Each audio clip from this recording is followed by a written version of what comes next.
We made it, everybody. Welcome on in. Saturday night post-draft. Got my boys Scott and Shane here, and we are here for a live version of the All Gas Trade Show. Yes, welcome in, people. How are we doing? We got Stickman87, we got Vic Z, Jeffrey Jacobs, whole host of other people in the house. Scott, Shane, you two have been on stream for, gosh, it must feel like every part of your waking day for the last 3 days. Shane, how are you doing, my friend? I could not fall asleep last night. I fell asleep at 5 a.m. because I was mainlining Dunkin' Donuts coffees. Started at 8 p.m. last night. Not a great idea. So I forgot what day it was several times. But bro, this is what we live for, right? This is great. Can't wait to do it again next year, to be quite honest with you. So how about you? I'm not doing too bad, man. I really enjoyed sitting back and just absorbing stuff the last couple of days. And I mean, I'm like, Scott, if you're not on stream, you're in voice chat, you're probably listening to other content. You were just nonstop, my friend. I don't know how you do it, but how are you doing?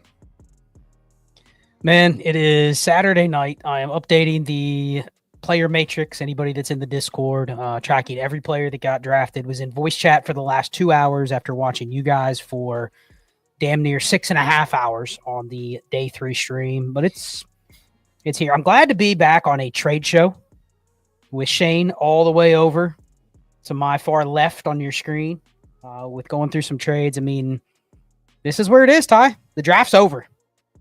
It's hard to go back and say, man, I really wish I didn't keep those thirds or those mid-seconds or whatever it is. It's too late. Now there's a whole new landscape of values, players that are interesting, players that survived the draft that are now interesting buys, players that you could sell if you still want to bet against them. But it's a whole new landscape. We're ready to rip it.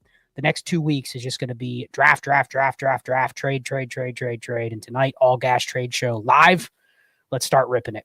Yes, sir. Yes, sir. So we got a couple of things floating out already. If you're in the chat, drop what you want to talk about. This show is for you. We want to know what you're going through right now in your post-draft. So drop them in the contents. Give us some context. We got a couple started already. But one thing I wanted to start with is just, we've just talked so much about rookie picks, where people have landed. What I want to know is in these rookie drafts, because I have one that's starting like as we speak, one that's already started. Where in your drafts are you prioritizing like these tiers? We know that the Genties here, we know there's the really nicely buoyed tier after that. But like, is there a certain part of whether it be the first, the second, an entire round? Shane, I'll start with you. Is there something that you're really prioritizing right now of trying to either get into or get out of? Yeah, so I keep saying this. I love the first, right? And then the second, it takes a significant cliff dive. Cam Scattaboo and I think it was Tootin went early enough today that they kind of redeemed the first part of the second.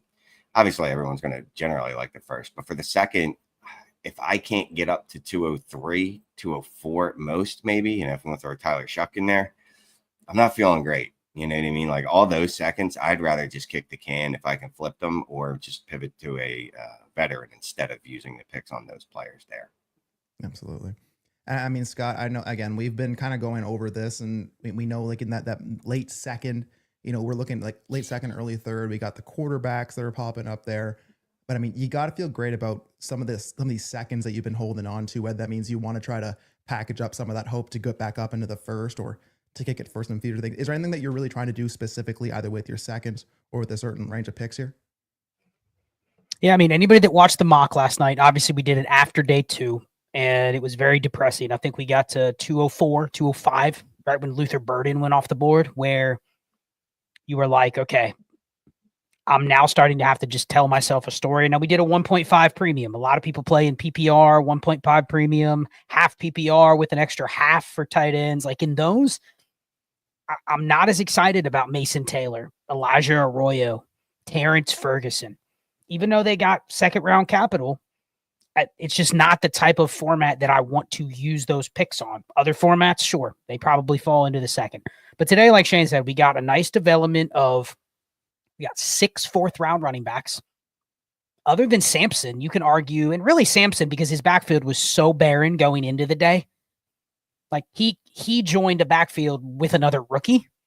So people are kind of like, I don't know what to do with Sampson. But Jarquez Hunter joined a backfield with a rookie last year that people liked. So all of these guys really, except for Woody Marks and Scadaboo, joined backfields where there's 2 other running backs. But we're still excited for the fact that the team went out, drafted these guys as RB 7 through 12 is what went off the board today. That's going to make up the bulk of your second round right there. And then you throw in Will Howard could start right away. Shador Sanders could start right away. If you want to take shots at those guys, along with Milroe, Shuck, they're going to populate the second round. And that's the salvaging part of this class, Ty. When you get to the thirds, though, man, like Shane and I made a deal in a lineup league. Now, I had too many picks. Shane can talk through his side, but it's a league where I had, I think, 14 picks with 3 roster spots open.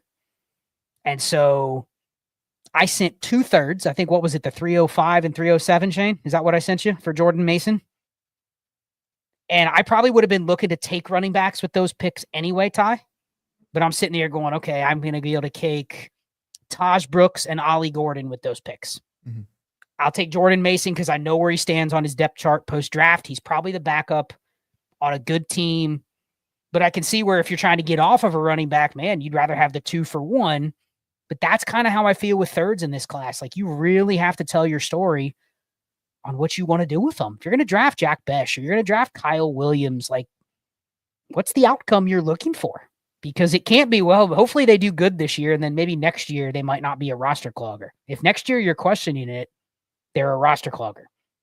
So the third round's tough, but that's where I'm trying to probably move, is to get into the second where I can have some access to those 4th round running backs, which I think probably are the favorites to be early backups on their team, which is really what I'm looking for. Yeah, absolutely. And there's a 0 consensus right now in that second. And I mean, like, the range of wide receiver, like any like those second round wide receivers, ones that actually like check the box for that, top 55 draft capital threshold. Those guys are scattered across the second round, overlays with those 4th round running backs who people feel differently. So you can usually probably find those deals of use some of those thirds, kick it up there. And like, I do want to try to find some ways to move around some picks. And I mean, Stickman here in a 10-team Superflex start 9, half PPR, tight end full PPR. He's the defending champ. He's got Bijan, Saquon, trash cans. He wants to trade 105 and 108 for the 101. Or does he make the pick and kick 108 to 26? And I mean, first off here, I mean, 105 and 108 for 101. Shane, I don't have to do that, but I'm probably just going to take Genty there if I need to. If like in this team, if I have Bijan, Saquon, and I'm just trying to hammer up, yes. If I feel like I want to address wide receiver, I might just go 105, 108, hope a Tet or a Hunter fall, and then I'm just probably replacing that running back at 108. But how do you feel there? Yeah, I mean, it's start 10, or it's 10 teams start 9 too, right? So there's not a lot of scarcity. I don't have 15 roster spot or 12 starting spots, 11, etc. to start. I'm going to move up and just get Genty because I know he is that good. But if you wanted to stay back at 105 and 108, I'd be fine with that because yes, there is Trevian Henderson at 105 or RJ Harvey in some cases, or Tet. I mean, I guess it gets a little more dicey at 108. Like, what happens if I get there and the best thing on the board is Jackson Dart? In a 10-team super flex, is that really moving the needle for me? There is a tight end premium, so maybe I could go Loveland or Warren. I mean, all in all, yes, I'm going to do the deal. Just walking through some of the pitfalls and landmines that you could run into while making it. But to be able to get Genty, who's like head and shoulders above the rest of the class, I think you do it. Yeah. In this style of a format, you just kind of got to go Genty there. Yeah. But Scott, the idea of kicking 108 to 26, I remember I heard Ray talk about this, a couple months ago now, right? There's going to be some of these spots in the back end of the first where people are going to want to try to trade back in with their 26 first and take it. Do you feel like you're more so in a spot that you're trying to kick some of those late first to 26? Are you trying to do it a little more creative? Like, how do you feel this year in particular? I mean, with this trade specifically, I wouldn't even take Cam Ward in the first round. It's a 10-team start 9. Unless you sell me that he's a potential top 8 quarterback, I have no interest. Now, someone will, and I'm sure I'll get flamed. Oh, you wouldn't take Cam Ward in the first round. What I'm really saying is I have no interest in having him fall to me at the 108 and pumping my fist because I got great value on Cam Ward. When anyone in a 10-team league, especially a shallow one, go look at most of the quarterback rooms, and it's like, damn, that quarterback room, do they need a QB? Shane, how many roster reviews have we done and we go, who needs a QB in this league? And you look at every QB room and it's like Baker, Dak, Goff. You know, sure, they could take him when he falls far enough. But then most likely, guess what you have with Cam Ward? Another one of those guys. And nobody will trade for him because everybody has at least one or two of those players. So, like, I'm looking at this going, Caleb, Judkins, Henderson, RJ Harvey, Genty, Hampton, Hunter, Tet. If you're comfortable with two of those guys in lieu of Genty, do it. If not, take Genty. But there's rosters, I'm sure, that say, give me two of those guys, right? Give me Caleb Johnson and Travis Hunter. And I'd rather have that over the 101. But defending champ with Saquon and Bijan already, you add Genty to that in a start 9. I mean, how sick is it when you're in a league like this and the defending champ is able to get Genty? When this trade goes through, you go, what are you doing trading with this team, giving them the 101? So, yeah, it's a smash deal. Take it, stick man, right now. Smash. Yeah, good stuff. Go get that Genty. Go have some fun. I got a little Vic Z. RJ Harvey versus Caleb Johnson, PPR, and Golden versus Ibuka in PPR. You two have been talking all damn weekend, so let me take the floor here for a little bit. I mean, Ibuka, we've talked about him, right? Is yes, he's landed in the busy offense, but he got the capital. He has the profile. He has the ADV behind his name. He's one of those guys, like you've said, Scott. He kind of has that built-in excuse for year one. So he, like we said, the same thing about Penix, and I bet you felt pretty nice about taking that Penix. It's a different bet than Penix, but I'm happy to take that bet. Again, if anything happens with a Godwin, with an Evans.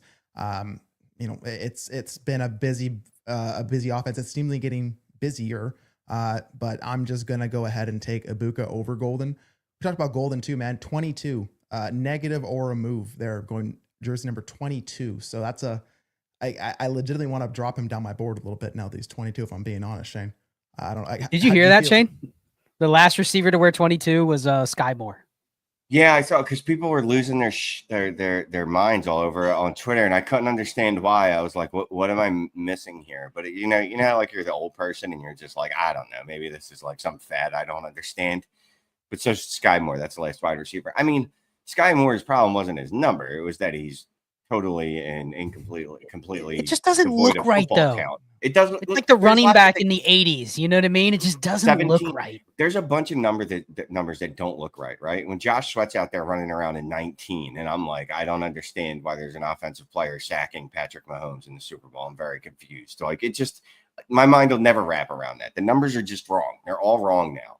In the old days when I was a kid, no, the numbers are wrong. But either way, 22, Golden. I don't know what Golden's done to actually been deserved to been drafted in the first round is my problem with him. And it's funny because I will say, listen to what the NFL tells you. I'm just saying the NFL's wrong on this one, even though I'm saying in every other instance, just listen to them. But I will draft him if we get to a certain point. We did a mock last night, this morning, whatever. And I believe I drafted him because it was the best option. He's a first-round wide receiver. I just got to lean on the capital. Straight up, I want Ibuka. And at the running back position, I mean, you were there when Ray was talking us through RJ Harvey, and he was giving a very, very good sale on why RJ Harvey might be the better back between him, Caleb, and Quinshawn, to be quite frank. I'm still a giant Caleb believer, and this is just a player take. I'm still going to go Caleb. I do recognize that the upside for RJ Harvey is vast. And that's the beautiful thing that this class has given us, is not only has given us some good players in good spots, some questionable spots, but it's given us choices with a wide range of picks in the first, which means there should be a market for these picks. So if you've had these picks and you've been wanting to move them, you haven't seen anything, I bet you can probably get some deals done now. Scott, you can probably say it much more eloquently than I can, but I know that the RJ Harvey train is leaving the station at DD, and I really can't, I can't knock it. Again, he lands in the spot that arguably has the clearest pathway to opportunity in an offense where Sean Payton loves to create a nice running back situation. So I'm cool with it. Again, we're just kind of taking bets at running back in that range. And I mean, I have him in the same tier as like a Henderson, not so much even a Caleb Johnson. So if you're at the Henderson level with RJ, you're probably not talking Caleb level. I mean, Scott, do you see it any differently with RJ at this point? No, I mean, and this was kind of the debate that we did multiple times on the stream today, even before I left. And then after I left, it got brought up again. But, Denver, the last 2 years under Peyton, has been top 3 in the league in running back target share. Now, they were different quarterbacks, different offenses, but maybe that's a staple. And so now you add RJ Harvey in there, who, look at his receiving profile from college, probably one of the best fits, handpicked as a second-round running back. Like, this was the guy Sean Payton wanted, not Caleb Johnson, not any of the others, right? Like, this was the guy, and he probably took him too high relative to what all of us thought. But at the same time, like, you can't look back at your priors and go, I just can't fathom Caleb Johnson lower than RJ Harvey. Even though Caleb got a good landing spot, I'm fine leading Harvey. If you wanted to say 50-50, that's fine. But just remember the one thing that it's hard to equate in trade value. Igbuka versus Golden, Caleb versus Harvey, preconceived notions. Not all players are going to come right out the gates and smash. If they don't, what happens? And does that factor into how you perceive them or how you tier them draft-wise? So it's Igbuka over Golden for me, but it's not because I think Igbuka's in a better spot. But I think Golden actually has a little more pressure. He's the first Packers receiver drafted in over 20 years in the first round. And I've already heard people kind of sell the positive for Golden as well. He does something different than the other Packers receivers, right? So when we get out to projections and we get to redraft season, it's going to be Matthew Golden's going to be projected as probably the top scoring Packers receiver. What if he's not in week 1? What if he only gets 3 targets and Romeo Doubs gets 7? At that point, the conversation's already going to be put out there, right? Man, I don't know about this guy. This guy's number 22. He's not that good. He should have never gone in the first round. Igbuka, if he does the same thing week 1, I mean, well, look at the depth chart. You know what I mean? There's some suspended value that sits in your pocket if you take Igbuka. Fair or not, he also has the ADV going for him. Everybody thinks he should be valued higher than Golden. So it's easily Igbuka over Golden. Harvey versus Caleb. You pick your poison. I'd go Harvey, but if someone said Caleb, I can see both sides of that one. Yeah, exactly. I will say, to your point about the ADV and all that goodness, RJ Harvey was not thought of in that big 5. That we Correct. had a big 5 of running backs. He was never mentioned in it at any point in my lifetime, not once. So if he does start to plummet a little bit, or like to your point, he doesn't fire on all cylinders, and there's going to be less of excuses for him, right? Because he's going to be sitting there with Audric Estime, and he's supposed to be able to be a pass catching back as well. Like he should be a 3-down back, I should say, as opposed to Caleb. Like we expect him to do the grind work, but Jalen Warren to get a good amount of touches. So it does feel like his value would drop sooner, but I don't know how often you even draft running backs in a rookie draft, thinking through like a value proposition versus a production proposition. You nailed it, Shane. I think that we can live with a running back week 1 who's not smashing. A receiver after a couple weeks, we're starting to get concerned, right? Like name a receiver over the last couple years, and even a couple of them have rebounded, like Odunze rebounded, JSN rebounded. But you remember the sentiment on those guys when it didn't start off right away. You were going, I don't know. So I'm not saying that the receiver can't bounce back, but I don't want to draft myself into that volatility or that dip that I can almost forecast is already going to be there with Golden versus probably not going to be there with Igbuka because people are already expecting it. A running back, you're like, well, didn't fire right now, but it'll just be because let's say week 1, Denver is rolling out McLaughlin and Estime too much. It won't be why isn't Harvey? It's out there. It will be wait till Harvey gets in there. You know what I mean? So I think with running backs, you just look at it differently in terms of what you need to happen right away, even though we expect running back production quicker. Absolutely. Hey, shout out to Matt Glory. We got a super chat up in here. Also, we have 549 people in the 550 now. Eyes in the building. Let's go. Matt asks, what's Jordan Love's value in super flex leagues? I own him, and my team is a dumpster fire. They have 101, Love, Penix, and CD. Thanks, gentlemen, for all the contact. So, I mean, I'd say the one winner in Green Bay is Jordan Love. He technically has more weapons, more things to do. If someone else gets hurt, like it seems like they're trying to patchwork some things together in Green Bay. I mean, Aaron Rodgers must have given him the side eye knowing that, oh, now you draft a receiver in the first round now that I'm gone. But I mean, I'm looking at JB's tiers here. I mean, Jordan Love is in the same tier as Brock Purdy, as JJ McCarthy, Baker Mayfield, and Kyler Murray. I think personally, I'm taking all of those guys above Love. But I mean, if I have Love in Dynasty, I think what I'm trying to do is I'm trying to, if I want to stay in the quarterback range, take a step down and try to kick it for a, for a positional player. But if I have a team, I have Penix, I have 101, I have CD. You kind of have you have some hammers at most of your positions here. I'd feel pretty nice if I take a step down to can I get a Dak Prescott, and then can I take a shot on a guy like a Jalen Waddle, a Chris Olave, and can I maybe get a second in this draft kicked in? Like, can I package up something where I'm taking the step down at quarterback week to week, I'll be able to stay in that same range, but I can add an extra body or two because, like I said, you have a dumpster fire. You probably have to split some assets here. I don't know, Shane. If you have a Jordan Love, what are you thinking? I'd rather just, can I move him and just go ugly? Like, I'm already almost there. Like, I'm half committed. You know what I mean? It's like that long-term engagement that you've been engaged for 8 years, but somehow you never set a wedding date. Like, you don't really want to leave, but you also don't want to really fully commit. That's what Jordan Love feels like to me, that level of quarterback. Get in or out, man. Either step up or step down. I don't care which. Just choose a path and then make it happen. You've got the 101 Penix. Can I move Love? Yeah, to your point. How low can I go and get a still viable quarterback they can at least start when I want them to? Because it's super flex. It's not 2 QB. I don't have to start the quarterback. I don't see the upside with Love. And he got a new weapon. Did he really? Because he's already got 47 wide receivers. And there's already some redundancies there between what Golden does and the others do. I'm not saying he's specifically redundant to one player, but it's not like they've gotten a legitimate stud wide receiver one, right? Even if you believe Golden's good, they got another good wide receiver, just not something that's, I don't know, significantly greater than what they already had. Yeah. I mean, Scott, if you have this like kind of dumpster fire team as described, like, again, you probably have to split assets.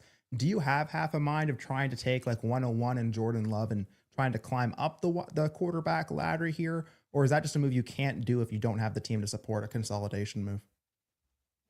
Yeah, I mean, with these QBs especially, they're both kind of in that volatile range where they could be your quarterback room going forward, or in a year they could be QBs where you're like, man, the floor could be falling out a little bit, and I wish I would have moved them before my team was ready to compete. I mean, I've been very vocal about Jordan Love from last year. I know anytime I mention this, people just crush me because they go, oh, he was injured. He had the knee injury and he had an ankle injury, so it's like, okay, that's why he didn't run. But he didn't run. He ran as much as Matt Stafford and Jared Goff, who are historical, like under 100-yard rushing per season. Love was at 83 yards. The negatives for Love is like we talked about it on the stream, like the Packers were the highest neutral run rate team in the league, higher than every other team. Shane's an Eagles fan. They run more than almost anybody. Now they have an efficient passing game, but like the Packers were even below them, only a 42% neutral pass rate. So this is a running team who just added a first-round receiver. So you're like, okay, what are they going to do next year? Are they planning on increasing that to more passing?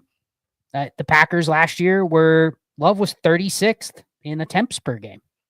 The Packers were 30th in plays per game. So the entire offense is low passing rate, low volume, and the only positive was he's a really efficient passer.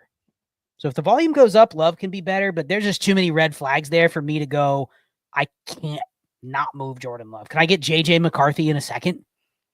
Can I gamble on somebody like that and just kick the can down the road and hope I end up with the same thing? Like that on a rebuilding team, that's what I'm looking to do because I don't think you can move up.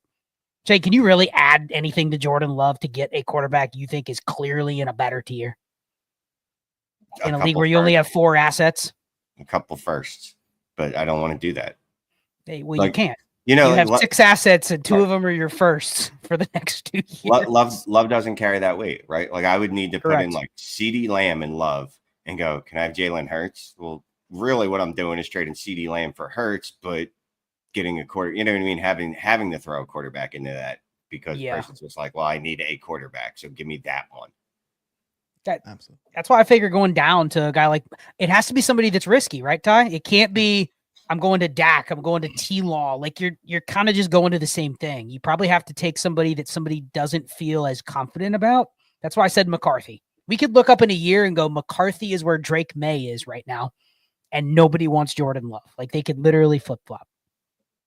Absolutely. No, I mean, that's the thing is like at quarterback too, like I feel so comfortable playing in more of the yucky situations. Like I'm happy rolling out Justin Fields, Sam Darnold, like even like a Tua, like all those guys are very attainable and you can move around in that tier. And just to start the year, I just need to check my box. Do I have a quarterback 1, quarterback 2? I can adjust in season if I have my team set up correctly. It doesn't have to look perfect week 1. And I mean, again, if I can take advantage of some people who are trying to overcorrect for quarterback and get everything prim perfect, cool. Yes, I will let you take that Jordan Love. I'll take the step back and get a little something on the arm. But thanks, Matt. Do appreciate it.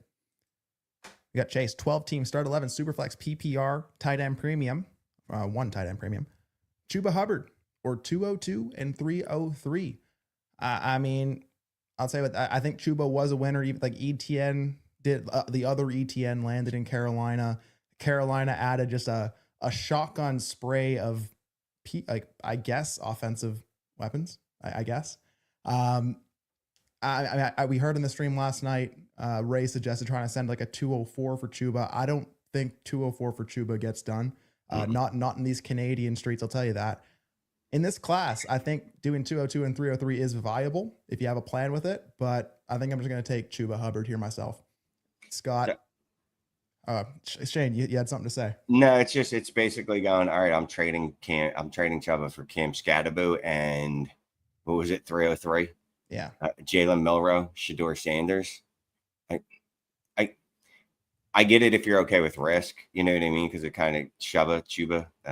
He's Canadian as well, right? Chuba is our Canadian friend, is a known commodity, I'd say at this point. We know what we're going to get from him, and it's going to be very good production.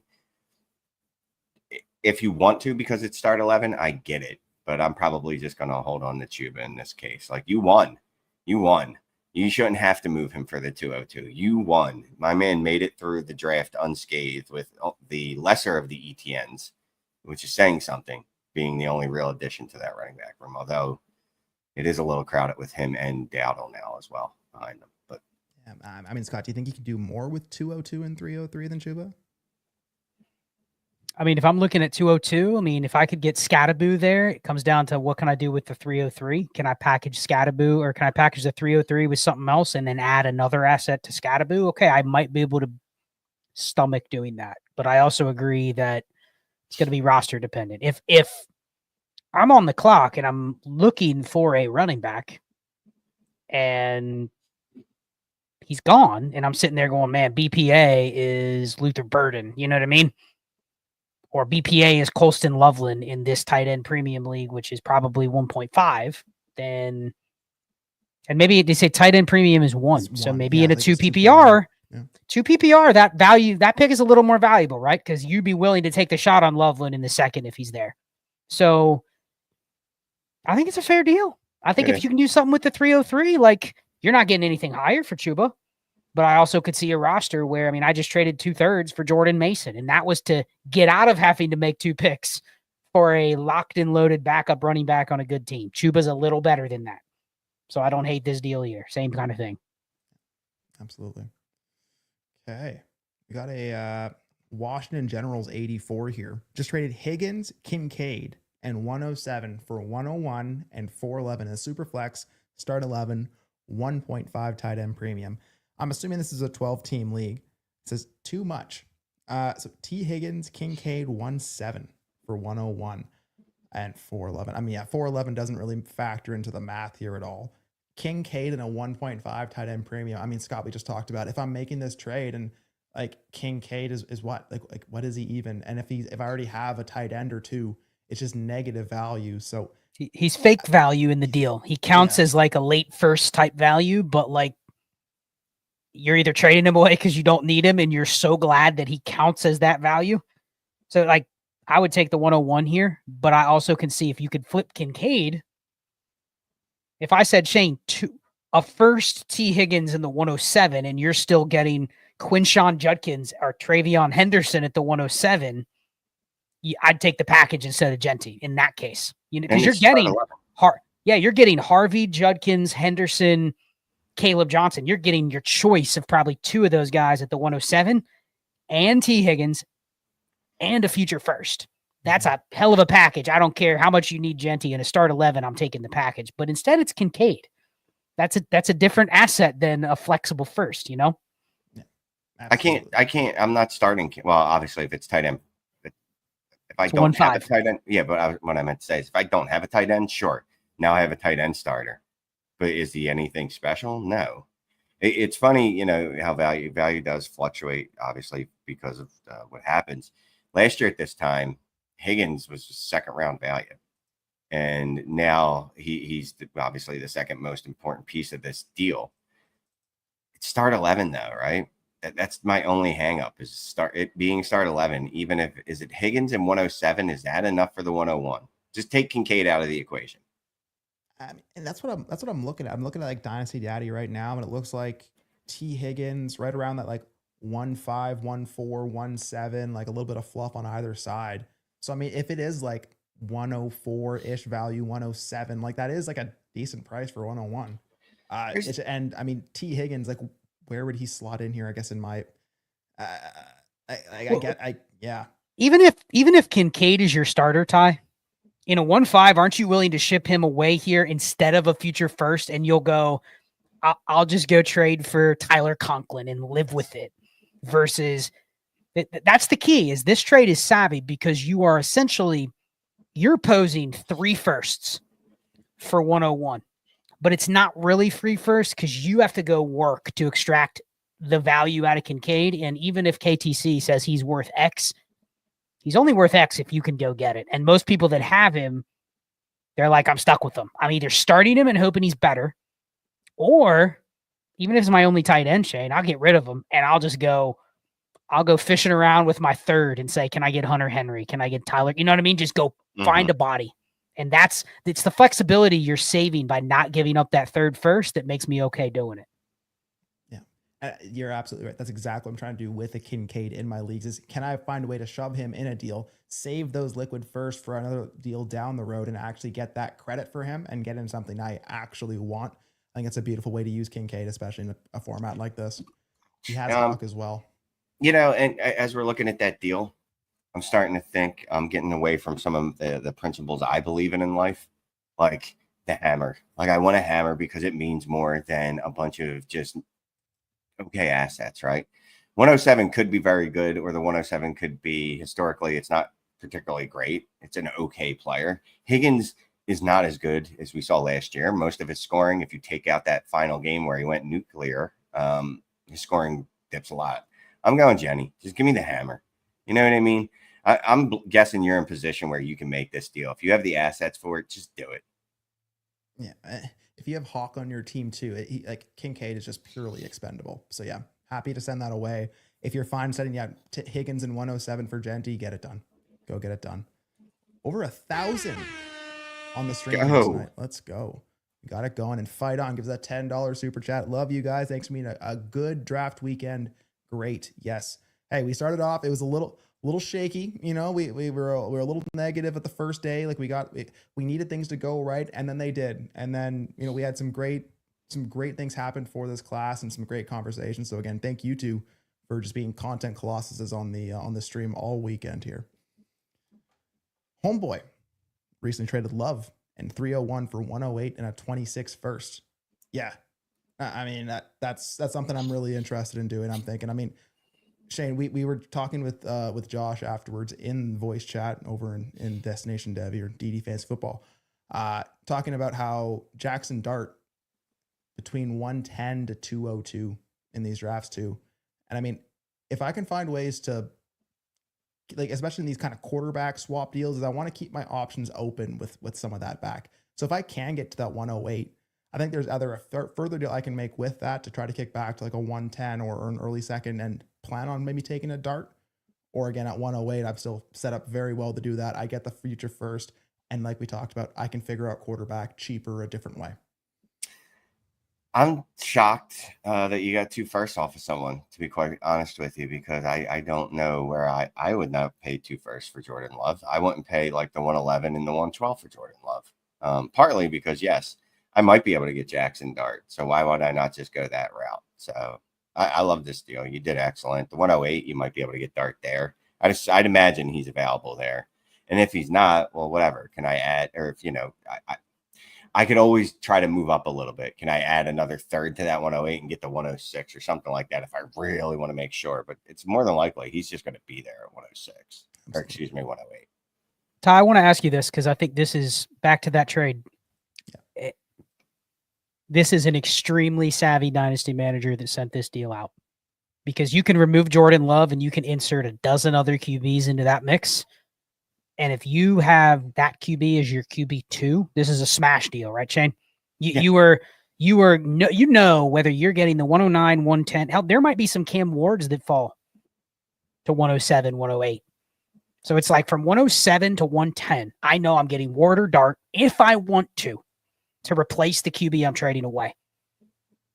And you're betting as long as those guys play and don't just Zach Wilson it or Josh Rosen it and just suck, you probably have another Jordan Love. You know what I mean? You have another guy in that same range that automatically will go to that range as soon as they show they're not a bust. But then you turn to the 301 into a first. So like, this is a deal. If you know you have a roster that has Josh Allen and Trevor Lawrence, you might be tempted to go, oh man, T-Law can be a top 6 QB now because he has Travis Hunter. But actually go and seek out this type of trade. Go to that team that's in the middle and go, dude, you're willing to give me your 26 first and that 110 for T-Law and the 304. And you propose it to them. Let them decline it. Don't even look at their QB room. And I would send out 20 of these deals. I might only get 3. But then I look at it and it's like, did my team really take a big hit? If I have Josh Allen and I traded away Jordan Love and I backfilled with this year's version of Geno Smith, Sam Darnold, it didn't. Not at all. So it's a real savvy trade to get done. And I'm sure the person that gave away the 108 and the first is like, damn, what actually hit me? Until it's too late. You know what I mean? They go, wait, you plugged Geno in, or you plugged in that guy you traded for instead of Love, and you're actually getting better QB production than me, and you have my first. You have to be so right on Love for that to pay off just at a baseline. So yeah, I think that's a very savvy deal. So Fizzle Doll is in the house. One of my boys, one of the Goombas in the space. He's keep pouring that premium gas. Yes, sir. We will. Oh, sorry. Sorry. I just wanted to bring this up. The 110 is a bad pick now. No, it's not. No, it's not even remotely a bad pick, bro. Even taking out the tight ends from the equation, take out Warren and Loveland, right? Because I know that we're weirdos that play in 2 tight ends and then the tight end premium and all that good stuff. Even taking them out of the equation. No, it's not a bad pick at all. Like I don't even understand why someone would feel it's a bad pick. Like go through it, Shane. Count. You got Genty. You got Dart and Ward, right? First round quarterbacks. Yes. You got Hunter and Tet. Clear receivers in the top 10, right? Forget about Igbuka Golden. We're not even there yet. Right. And then you got 6 running backs if you count Harvey and Caleb, right? And you do. That gets you to 10. Yeah, that's 6 running backs. 6. Hey. And then if you go, you know what? I want the positional advantage, even if it's not a premium.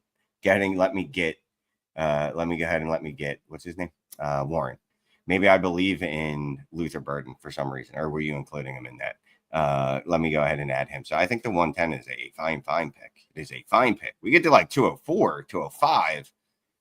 That's less gooder for me. Well, and he says you won't get any of the good running backs with this comment. But again, sure, may I want a running back on a certain team? Yeah. But when my fallback option at the very end of this big tier is, man, I just got to take that first round quarterback, Jackson Dart. Oh, I can live with it. You know what I mean? Like you have to have some faith in the capital in the profile. It may not be the exact guy you want, and you may feel sniped because you wanted RJ Harvey and he was the RB6 off the board and he went at 109 and now you feel like you're screwed, but you got to know your roster. The 110 is still within that tier for me. It's the next couple picks where I go, man, that 1.5 premium, I don't love that Loveland versus Matthew Golden choice. You know what I mean? Right. That's where it starts to get like you feel like you settled. I just don't get how we get here at this time, like after this draft, and now we're scared on the 110. That feels completely backwards to me. I feel like there's a lot of positivity coming for that range that we talked about. But all right, that's cool. Mark G, thank you very much. 199 for Juwan for the 205. Jacobs for the 108. Juwan Jennings, man, like winner of the draft. Like, what did San Francisco do to really change what we expect from that offense? They drafted the replacement to Brock Purdy in the 7th round. Oh, yeah. Kevin Bork. The Canadian, is that his name? The Canadian rocket, the Canadian missile? Yeah. Maple missile. There he is. There you go. O'Rourke. And I guess they got like CMC's replacement in James as well. But yeah, I mean, Juwan for the 205. So what, like 205, looking in the probably the Loveland, Jaden Higgins, maybe Trey Harris, Tyler Shaw, Tootin, Mark, somewhere in there. I mean, hell, if I need that Juwan in my roster, I can do a lot worse. But I feel like I'm probably selling myself short there by making that move today. I don't need to score points today. I think maybe the 205 is going to, I'd feel like I'd probably have a couple more options at 205. No, Scott? I mean, I couldn't argue with Juwan over the receiver options there. Burden's gone. A lot of people like Burden. He got picked in the top 40, right? He was a guy that a lot of people like. So that would be the justification for him. When you start getting into Trey Harris, Jack Besh as the next receivers, you could argue Juwan over those two, I think. So now if you're going to try to go cross positionally, though, Tootin may be there. Marks will be there. Hunter will be, you know what I mean? Like Sampson will be there. If you're trying to go cross positional and Juwan's chilling as my 7th receiver in a lineup league and I can get another probably higher potential spot start running back, I'd rather have that than him. What I'd rather do, honestly, though, is if I have Juwan, you've survived with him. You know what I mean? Like he's in a spot where you can probably anticipate at least short-term production. Do I have a better receiver than him that I can trade for more and get a more impactful running back? Can I move T. Higgins for the 105 and draft Travion Henderson with that pick? And then I slide Juwan into the wide receiver 5 or 6 spot that I had T. Higgins, or wide receiver 4, wherever he was on your team. Mm-hmm. You can backfill the same. It doesn't have to be I trade the bet, because what people want to do is they want to trade Juwan because he's their wide receiver 7. Nobody wants Juwan, so now you're settling to trade him for the 212 instead of the 205. But man, if you put T. Higgins on the block, someone will give you the 104. And it's really T. Higgins versus Juwan, or Bashal Tootin versus Travion Henderson. Which gap is better? What combo would you prefer more? Mm-hmm. Absolutely. No, I think that actually unlocks your roster a lot more when you're able to do that. Yeah, but let me find a way to get the Juwan in and sell the guys you actually want, instead of me trying to, just straight go, here's the guy, here's the winner, who wants him? Because people kind of know what you're doing at that point. And then Shane, 108, Josh Jacobs. How are we feeling on old Jacobs in the messy Green Bay offense? But Jacobs didn't really his role is still Jacobs' role. But how do you feel there? 108 or Jacobs? Yeah, he was an absolute monster last year. Absolute monster. But I'm one of those kids that has like shiny box syndrome. I'm kids, old men that has shiny box syndrome, right? Give me the shiny new box. That's what I want. Shiny box. Never mind. That sounds a lot. Now that I heard what I said, I want the shiny new toy. Let's go with that. I love the shiny new toy, right? Plus, it's flexible. Jacobs is less flexible because he's obviously a player, and there's people have more conviction on players than they do some random ghost pick. I would take the 108 here. Juwan for the 205. I'm selling Jacobs for the 108, so I probably am not buying Juwan for the 205, although I would be fine okay with that on its own. And again, it's not a player take. It's just that I am one of those people that I prefer the newness. I want the pick. I'm generally always going to want to pick. That's going to be the tiebreaker. I think the 108 and Jacobs are pretty much equal in value. So give me the one that I actually prefer. Yeah. Okay. Ethan. Yes. AJ Brown. Thank you. That's all we need to say for that one. John Paul Taylor, 14 team Superflex. No tight end premium. Yes or no?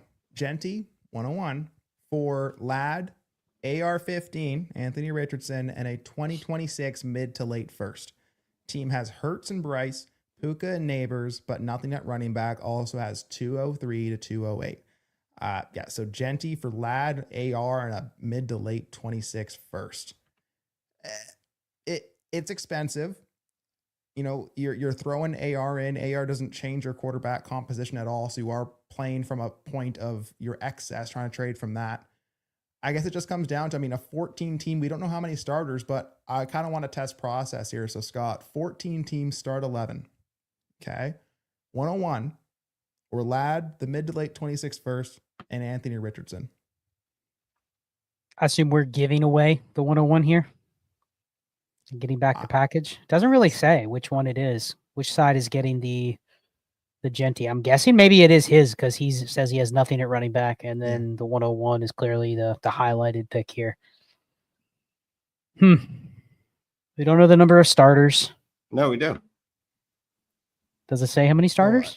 I'm calling it start 11. Oh, you made it up. 14 I made by it up, 11. yeah. Okay. Yeah. I was gonna say that does matter. I mean, 14 by 11, that's expanding it out to a lot more starting spots. You're talking about 154 starters.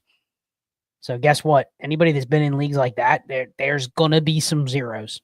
You're going to be searching for, okay, who's playing this week? I can throw that guy in. And sometimes that pops for you. So allowing some of those flexible spots to literally be the trash that you find towards the end of the preseason. Okay, I can start a couple of those. So in that case, I don't hate the first and Ladd. I can probably go take that first. I mean, I could probably go buy a Jacobs, maybe even something else with that first at the right time. It might not be right now, but I could probably do more with Ladd in the first. But I also see, start 9, start 8, if that's what this is. Like, I could say just add Genty to Puka, Neighbors, and Hurts, and I'll figure out the other starters and be fine. So start 11, I'm taking the package. That's where my brain was at, right? So the first thing I'm looking at, I'm like, how hammery are my hammers? And when my hammers are Jalen, Puka, Neighbors, and what we expect out of Genty, which would be what? Bijan production, I think, is what we expect out of him. Now, whether I get it or not is another thing, but I'm okay taking this deal. I do need to know, yes, if it start 11, it's a whole other animal, and I can't take it as much as I'd love to. I can't.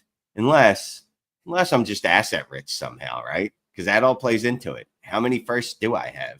Was I frugal and did I somehow snooker? I haven't used that word in a while. Have I snookered other people into giving me first? Do I have 326 first? So basically an extra 2 to play with. And I just want the hammer running back. Maybe I'll do it. Are we sure this isn't Shane's roster? Neighbors, Puka, and Hurts? I mean, those are pretty much like 3 of his 7 children at this point, right? Yeah. No, I mean, look, I just moved Puka today, though. So that tells you how I feel about my kids, right?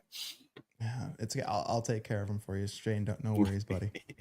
Freebie 3, 12-team super flex, start 8 PPR, shallow, defending champ. We have our boy AJ Brown, Amon-Ra, St. Brown, Puka, Garrett Wilson, good God, Ladd, Rashee Rice, Achan, Aaron Jones, got offered Jahmyr Gibbs and a 26th third for your 103 and Ladd, who's on his taxi squad still. Lol. Thoughts? Yeah, I mean, where does Ladd even fit into this wide receiver room in a start 8? Truly. I'd put him over Garrett Wilson. I mean, yeah, but you could also argue he has 6 of the top 15 receivers in Dynasty, plus the 103, like BPA at 103, maybe another receiver, which you don't want to take probably. You're going to be tearing your hair out every week if you have to actually set a lineup with this thing. So I definitely start 8, give me Gibbs. Value. Yeah, give me start Gibbs 8, give me Gibbs, unless I can do something better. Yeah, well, how much more to get Bijan? Because Scott has pointed out, Gibbs absolutely smashed, right? He did, but when Montgomery was out, and he was very good when Montgomery was in there. The value is he gives you like RB6 numbers, even when the other running back is giving you 15 points a game. So like he does have. If I told you Montgomery misses the second half of a season, Gibbs is the number 1 player in the whole league. You know what I mean? Like it's right. That big of a gap, but. I mean, who are the running backs you'd take over Gibbs? Would you propose this same trade for the 101? Yeah. And Bijan. And if they decline, then you're like, okay, Gibbs. It's literally Bijan and Genty. And that's the list, I think. Am I missing someone? Is there someone that I'm missing? I guess the other question on his roster already. Yes, Yeah. he has HN. The other question would be, I know it's a little different of a deal here, but who has Saquon? Could you just send Ladd for Saquon and do it that way? You know what I mean? And then keep the 103 and take another shot at Hampton. And now you get Hampton and Saquon, or Gibbs. You're taking Hampton and Saquon all day. You know what I mean?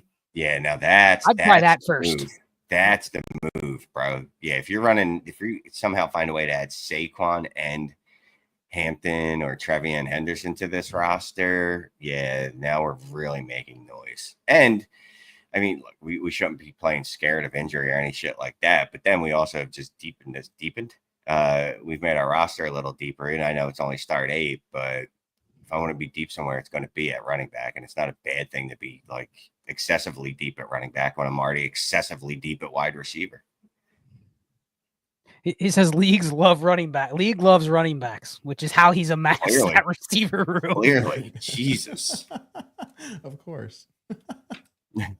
DJ Cold Cuts 413 traded the 108 and 9, 210 for 105 and 202. They have the 102 and 4 already. So you got 102, you have 104. We have no idea the context here. We'll call it a 12 by 10 trade. The 108, 9 and 10 for 1.5 and 2.2. I feel like that's something that's corrected over these last couple of days. Is before I was saying, man, between like the late first, the early second, I'm probably feeling the same. I do feel better about the late first versus the early seconds. I think it is a different kind of class and access to player in this year's draft. So, I mean, I do see like a bigger difference between the 1.9 and the 2.02 there.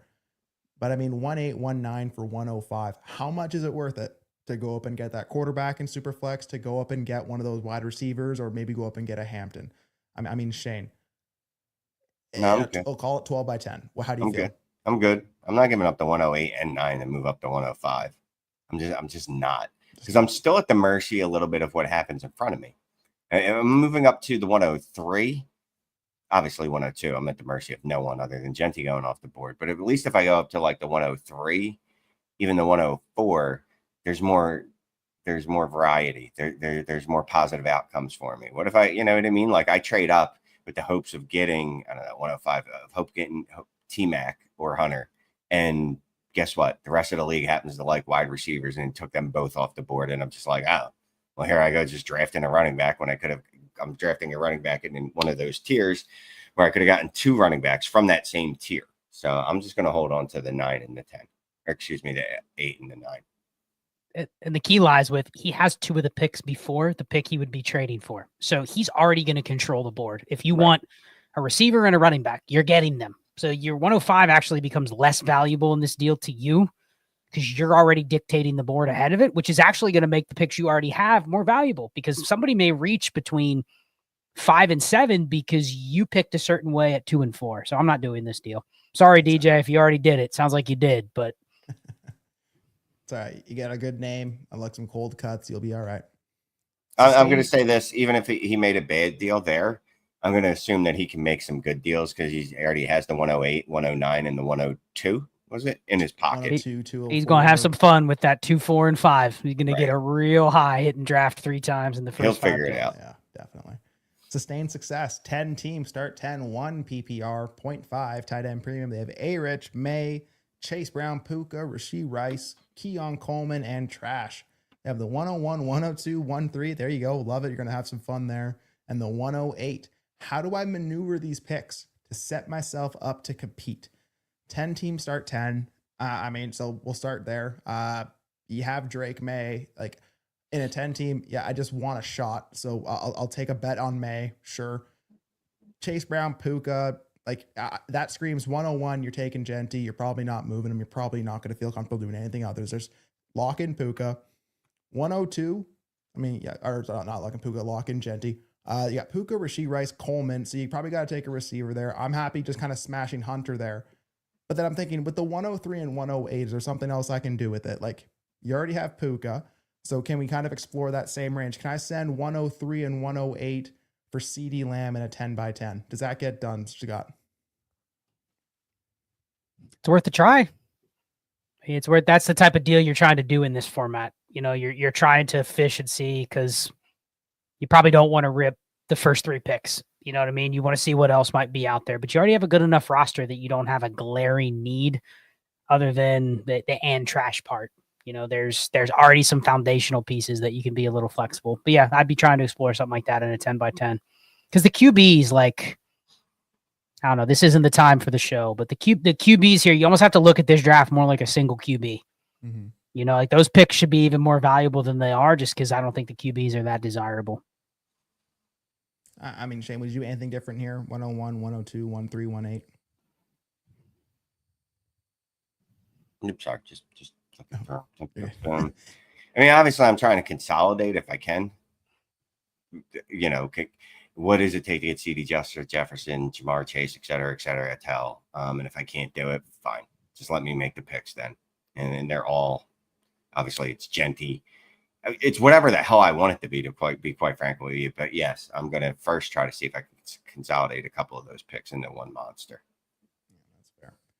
I mean, again, I feel like a lot of our kind of thoughts on how these things would play out and our thoughts on players have changed. We're trying to make bets before and even during the draft. I mean, values of running backs from watch out for my boy. Values of running backs who didn't get crushed. Chase Brown, Pacheco, B. Rob. You know, I think there's a ton of kind of pivots we can make with these picks. And like Dan Edwards says, is Chase Brown a buy candidate in a 12-team tight end premium? I mean, yes. Are you worried about Taj Brooks at all, Scott?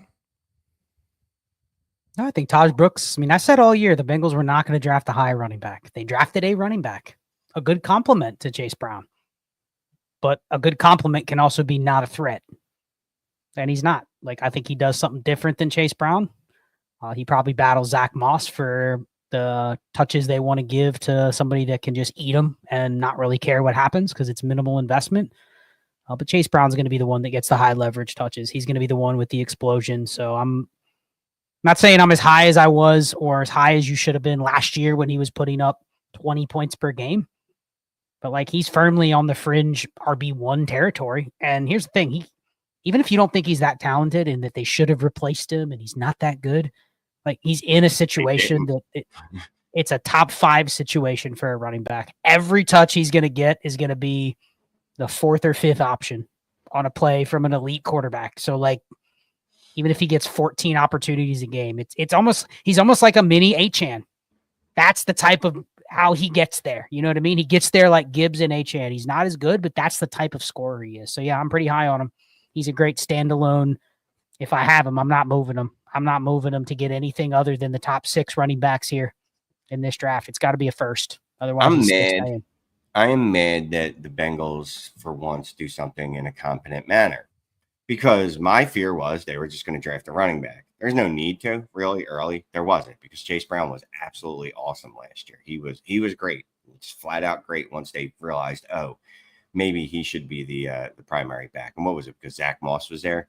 Zach Moss, right? Whatever. And Moss was there, and then he got injured, and then they had no choice because they had nobody else. If it wasn't for injury, that wouldn't have happened. So I fault myself for believing that the Bengals would act in their normal Bengals way, incompetently, and draft a running back too early. Scott did mention, prior to the draft, they had needs outside of running back, and not a lot of picks. They didn't have the ability to go, oh, our 4th, let's just blow it on Scattaboo and see what happens because we have 3/4. Like, you ever quit a job or lost a job and then you're like, it actually led to a better career or something else, but it was absolutely not.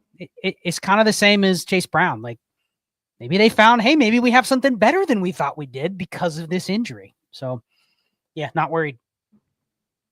And Shane, I got one big question here for you from Jace L. Eli L. What's the earliest you'd be looking to take Shah in Superflex draft, Shane? On Shuck? Oh, yeah. You go 201, 202. No, you don't have to. You know what I mean? Because there's going to be people in your league are like, oh, Shuck sucks. And you're going to be like, well, clearly you don't know what you're talking about. But no, probably 201, 202, 203. And even if it wasn't some dude that like I've been touting for the last couple of months, like of my own, you know what I mean? He's kind of like my pet now at this point. Like, oh, he's mine. even any quarterback that would have gotten that capital, I would go, this is probably with this type of class, this is a good place to go at him. You know what I mean? The early second is fine. Definitely. No, I mean, Ty, non-premium. We already went through the 10, right? Non-premium. Warren or Shuck? I think Tyler Warren's your quicker path to a positional difference maker. Okay. I'll stick Warren there, but it's an interesting question. I think like Loveland is a more of a better question there, probably. Igbuka or Shuck? I think you're going Igbuka. Yeah. Okay, so Loveland and Golden are kind of like the redheaded stepchildren of that, the receiver and tight end. Like nobody really wants them. That would be 201, right? If you slam Warren and Igbuka in there, you're at 201. You're on the board, non-tight end premium, Shuck, Golden, Loveland. And the comments will kill you if you say Shuck because you're taking over a first round skill player. Yep. But that's where we're at in this class. I mean, again, if I'm sitting there at that point and that's the decision I have to make, I feel like I can take that pick and probably send it for Geno Smith and get something on the arm for free before I actually make that pick there. You don't want to click 201 Shuck and then go, he's my QB2, right? Yeah, I get you. I mean, he might be. If you're building QB ugly, he might be. If you give yourself that hellhole, yeah. I think it's a good idea. Here, boys. One more. Matt Glore, our super chat friend here. 12-team, 1 quarterback, start 8, shallow. Got JD5, Bijan, Jalen Wright, Cans, Neighbors, Marv, Rice, Diggs, Downs, Dell, Strange. Got to add that Strange. Ferg, Likely. You have the 102. Am I crazy for wanting Tet? Wide receiver with top 10 capital or trade up for Genty? I mean, 1 quarterback, start 8. You have Bijan. Your wide receiver room is very nice. You have probably too many wide receivers, I'd argue. Tet could fit, but what is the cost to get up to Genty? Like truly, because that's going to be the difference maker in a shallow format like this. So, I mean, Shane, let me just ask you, what would you add to 102 here? And I mean, like, could we take Rice and 102? Could we get a Genty? And is there anything maybe we can get back on that, or is that the price? That's at least the price. You won't get anything back. At least I won. If I have the 101, I don't even know if I'm doing this in the start 8. Yeah, that's the price, bro. I'd probably be like, I'm gonna need Marvin Harrison Jr. in that 102, and I'll give you something. I'll give you something back on that. Now I'm like giving him the opposite viewpoint of it. I would give up. I would give up Rice in the 102 for Genty. I ain't giving up. Probably not giving up Harrison. Let me come back. I'm not sure I give up Rice in the 102, to be quite honest with you. No, I'm not. I would try my best to send. Let's see. Can I give you Downs? Can I give you a future first? Can I give you 102? Can I piece together, a nice little Chick-fil-A pack and just get the 101 and not have to give up Neighbors, Marv, Rice, or Jaden Daniels, and then I'll just ride with that. And I'm adding Bijan and I'm adding Genty to that. Aside from that, I'm just taking Hampton. In a start 8, when I already have this roster, the immediate smash, if it's right, is Hampton over all the receivers. And even though he likes Tet, it's the running back in start 8. Mm-hmm. It's interesting how the team you have can really change those bets that you can make with those places, or who you feel more comfortable taking that 102 with. And that's something you're going to have to ask yourself as the own dynasty manager of what you're going to do with those picks. I mean, again, I know you two have been talking what you're going to do with your rosters, what you would do in different situations all damn weekend. So I'm going to get y'all out of here, get y'all hopefully in bed, go say hi to your family for the first time all weekend. But Scott, final thoughts. It's been a great weekend. It's been awesome, like I said, being able to chop it up with you and just hearing all your thoughts raw, off rip from all these draft picks. So thank you so much for everything you've done this weekend. Final thoughts for you. Yeah, I appreciate you hosting this show. This was real fun to get back on the trade show and just kind of rip people's trades. I think for me, I'm going to spend the next 24 hours, 48 hours. Just got to wait till got to get this stuff done before there's a consensus. Consensus happens way faster than it did in the past. So I'm going to spend the next 24 hours. I'm going to send out the deals where I'm going, all right, going through my head. How do I think this league's going to go? Can I send out the 302 and the 211 to get the 204? Like deals like that where I don't even know. I'm taking some blind faith that things are going to go a certain way. What I don't want to do is just wait and hope that things go wrong, because I'm betting with more content like this, with stuff happening way quicker, communities like ours, like it's already too late in a lot of places if you haven't made the moves. So I'm just trying to find savvy ways where I can kind of beat what's going to be the consensus next week. And that's why this is fun. It's a whole new level of game theory that didn't even exist in Dynasty 5 years ago. And I think the fast-paced, year-to-year, week-to-week Dynasty crowd, the sleeper crowd, I think that for kind of changing the game that I started playing back in 2014 to today. So thank you, Ty, for hosting the show. Great weekend of content, and it'll continue tomorrow with Dynasty Theory at 2 and Destination Chill at 7. So appreciate the crowd. Thanks for hanging with us all weekend. Absolutely. Shane, final thoughts, buddy? No, just in the comments, let us know what you think of this. I like this mix a little bit. This is fun. Getting a guy in the middle. I didn't argue enough with Scott, but I'm tired. Otherwise, I would have. I think I agreed with Scott too much. But Scott's point, it is a different game than it used to. But there are still certain aspects, or at least old school values, that you can use from Dynasty to zag now, basically, right?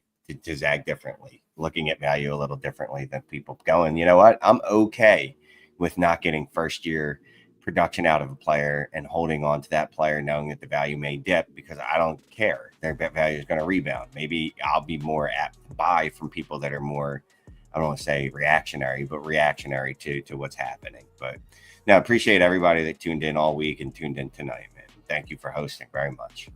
Absolutely. Yes. Thank you to the 1,400 people we have in here all the way after day 3, still hanging around. Thank you all for being engaged in the comments, sticking around with us, giving us thoughtful things to talk about, think about. If you want more of this, head on over to ddfantasyfootball.com. Use the trades in the description below. Go trade goat, get in there. If you get one, Gabe and I, my usual co-host, Scott and Shane there, my Goomba, Gabe and I got you for a free roster review. If you use our code, reach out, DM us, we got you. Underdog, use code ALLGAS, get your 100 or 1K bonus cash and up to a bonus pick with code ALLGAS at Underdog. Patreon.com/AllGas. I feel like I've been on here for 8 hours today, and it's because I have. So it's been a good day. I hope everyone has a great sleep. Good luck in your rookie drafts. Go get a couple deals done, and we out of this thing. Peace.